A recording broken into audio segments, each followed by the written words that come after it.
The story I'm about to tell involves a personal family story, and it involves death and the supernatural. A few years past, my great aunt had passed away, and we went to the funeral. And funerals can be pretty somber events, but sometimes you really don't know a person who's passed away, even though they're a family member.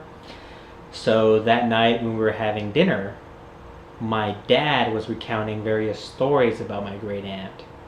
And apparently she was a pretty shady character. She was known through all the family members for trying to pull the wool over different people's eyes and trying to scam them and scheme them.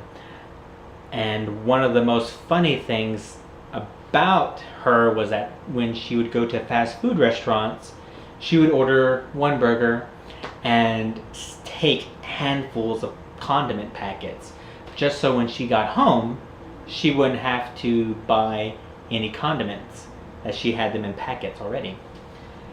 And I don't know what it was about the story at the time, but we all just loved it. We were just laughing and howling.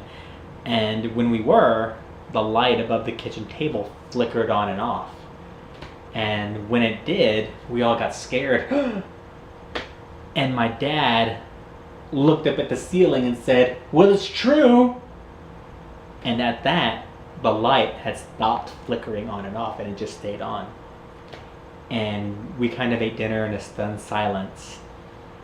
And whenever we recount this story, we always think it's funny that my dad had stood up to the supernatural, the spirit of my great aunt, and how the spirit of the supernatural acquiesced and said, yeah, you're right, I did that stuff, I'll leave you alone.